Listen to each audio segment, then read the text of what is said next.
Hello. Hola! Hello, this is Seven and NJ again. And these are the top reasons why we chose Oviedo as digital nomads here in Spain. Marami nagtatanong kung bakit Oviedo yung pinili namin. Of all the cities here in Spain, of course. Yes. Diba? Napakakonti ng pumipili ng Oviedo. Halos wala nga kami makitang Pilipino dito. Oo. Today is April 10 and around 20 to 21 degrees. So hindi malamig at medyo maaraw. So Pero medyo mahangin. ayan mahangin lang siya pero tolerable naman yung lamig niya. So samahan nyo kami habang nagpapaaraw ng konti. And while on that, sabihin namin sa inyo kung bakit ito yung pinili naming city na puntahan sa Spain. So back in the Philippines, while we are still planning going to Spain, we already excluded some of the big cities like Madrid and Barcelona. We're residing in a small town far south of Manila, in Laguna. Hindi talaga namin ginusto na tumira sa city like in Metro Manila. So gusto namin medyo province type.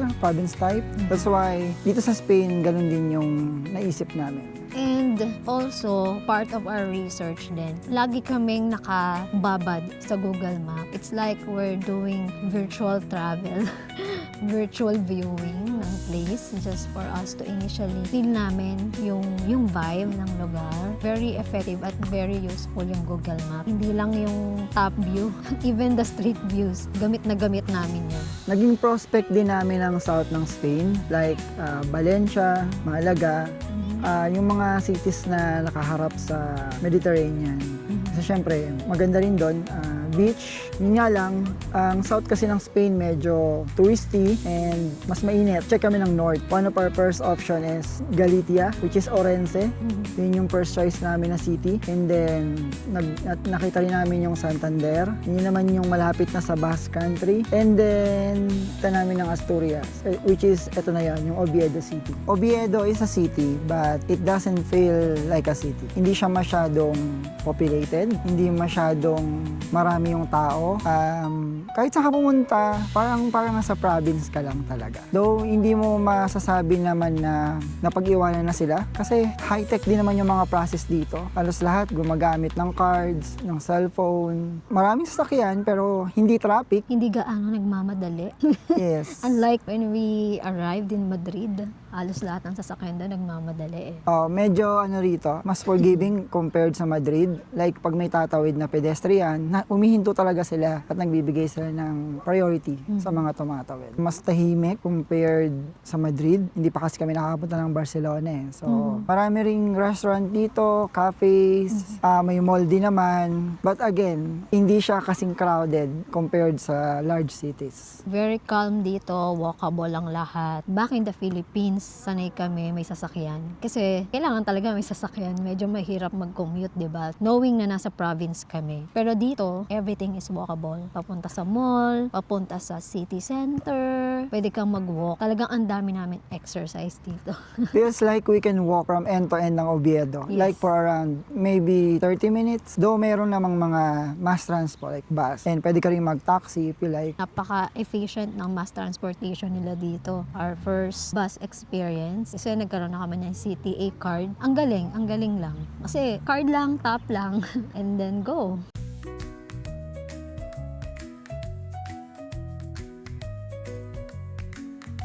When you talk about northern Spain, it's called the green Spain. So mostly ng northern part ng Spain kasi talaga, andito yung part na maraming puno, maraming bundok. Green Spain talaga siya. And andito rin kasi pinakamalamig na part, maulan.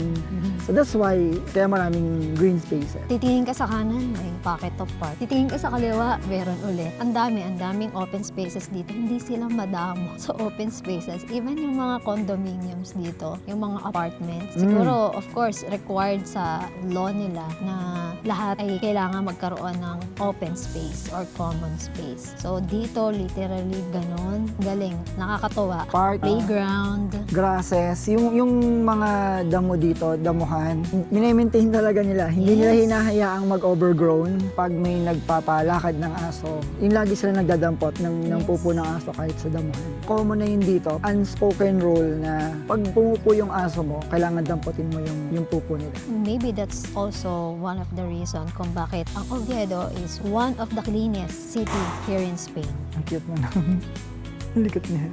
Ang playful ng dog. Yeah, we're here in the park kasi ngayon. So may naglalaro sa harap namin. Tapos merong dog. Ang cute. I'm missing Bochi and Scubby. Dito rin pala sa Oviedo, marami ditong hiking trails. Pero hindi pa namin siya napupuntahan. And we plan to go there. Papakita namin sa inyo yun. Ini-encourage talaga dito, even mga bata pa, even the families na maglakad. No? Kasi ano ito Oviedo is the origin of the Camino. No, kung hindi nyo pa alam yung Camino, yung parang pilgrimage. Ito yung kauna-unahang starting point ng pilgrimage. And we're planning. Nasa bucket list namin yon. Ayan, na makakapag-Camino din. So it's good for the health din. Yeah, and for us, like, we're working remotely. Lagi kaming nasa loob ng bahay, nasa harap ng computer, di ba? It's refreshing na paglabas namin. Nakaka-relax ang green space talaga.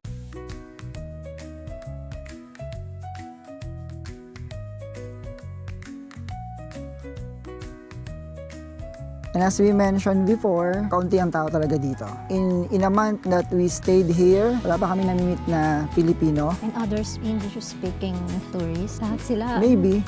Spanish May mga tourist kami nakita, pero Nagtutour talaga sila. nagtutour sila dun sa mga, like dun sa cathedral. But mostly nakikita namin, siguro Mexican sila, mga South American. Kasi maano din sila mag-Spanish. One time, nakakita tayo ng Asian sa Carrefour. Siguro Korean yun or Chinese. I don't know. Dalawa sila. Like kahit yung mga tourist area, hindi siya ganun kadami yung tao. Kung napanood niyo yung ibang video namin, yun na yung pinakamaraming tao dito. No, pag pumunta ka ng mall, pumunta ka ng supermarket, hindi mo makikita na sobrang jam-pack na tao.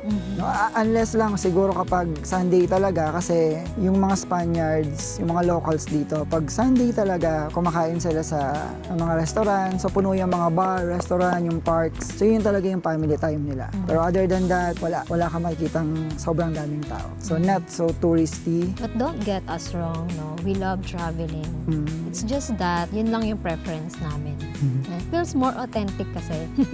'Di ba? Blending in sa locals. Although, ngayon, hindi pa kami masyadong nakikipag-converse. More of dun lang sa kapitbahay namin.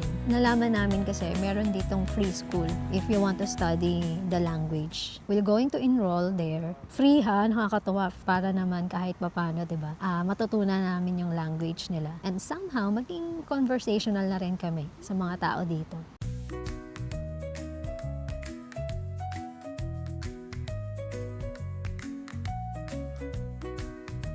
Sa weather naman, like we mentioned again, ang north ng Spain ang pinakamalamig. So not in a point na freezing siya. Though dumating kasi kami dito, spring na eh. We don't know yet during winter time or winter season. Parang hindi naman nag-i-snow dito. Oo, hindi daw. Oo. Yeah, tulad ngayon, okay naman yung panahon. Maaraw, blue sky, medyo mahangin, medyo malamig. Maganda lang yung panahon. Parang nakabukas yung aircon dito sa labas. Unlimited. Unlimited Ganun lang supply. siya. Kasi yung mga tao ngayon, makikita mo kapag okay yung panahon, nasa labas din yung mga tao. Kung sa Pilipinas, sobrang init ngayon kasi kinakamusta namin yung families namin doon. Sobrang init daw doon. Dito, ang kailangan namin, hindi air condition, heater. Dito, pwede ka magbilad ngayon. Hindi mo na mamamalayan mangingitim ka kasi malamig talaga. Hindi mo mararamdaman masyado yung init. You need sunblock. From time to time, umuulan dito. Back in the Philippines naman kasi, mas maraming ulan nga doon eh. Yes. So, sanay na tayo doon. Sanay na tayo sa ulan, sanay na tayo Sa bagyo. sa bagyo. At medyo sawa na tayo sa mainit. Kaya napili naman namin. Dito naman, tama lang. Hindi siya extreme. We'll see during the summer kung kamusta yung feel ng temperature kapag summer. Ah. Kasi ang narinig namin, yung mga taga-south, nagbabakasyon sila dito ng pag-summer. Kasi doon sa kanila, super init. Yep, summer here is kailan ba? June? July? July, August. Yeah, I think that's the summer. So ngayon, lumalampas na ng 20 degrees Celsius yung temperature. Yeah, but most of the time, nasa around 13, 14 siya. 13. Hindi namin alam sa summer. Sa Pilipinas, kasi di ba, umaabot ng 30 plus or minsan lumalampas pa ng 40. Na-research din namin, minsan daw sa Madrid, lumalampas ng 40. So that's one of the reason din siguro kaya mas pinili namin yung north. Extreme daw sa Madrid kasi, no? Kung malamig, malamig talaga. As in, nagne-negative. Mainit, sobrang init din talaga. So we'll observe here kasi springtime pa lang ngayon eh.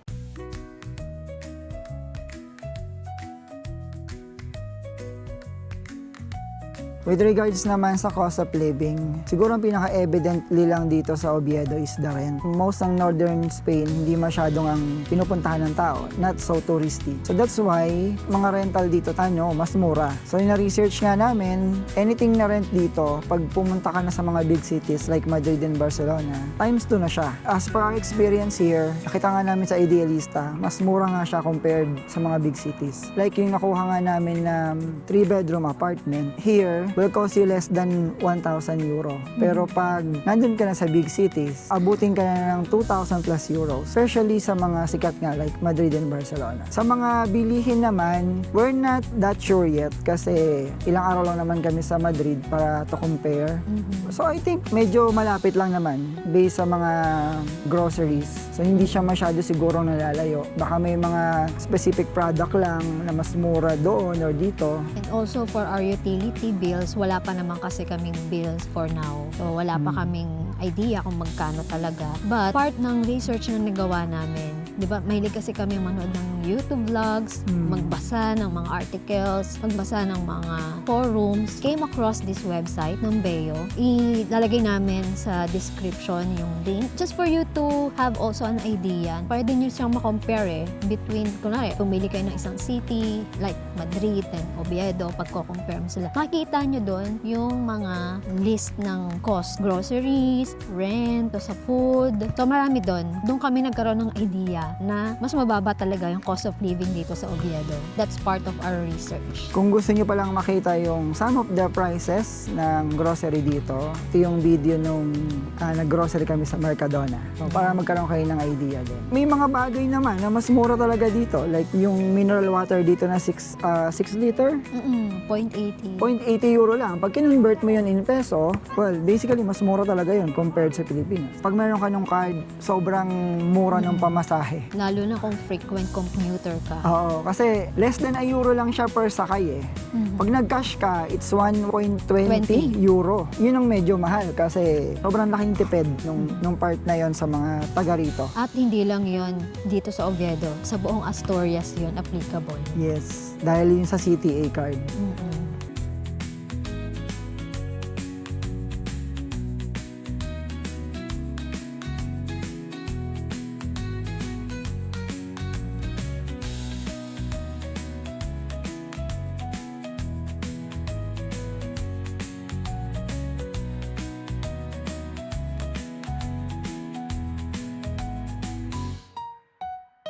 And that's the reasons why we chose Oviedo. If you like more contents like this, please like and subscribe. See you again in our next adventure.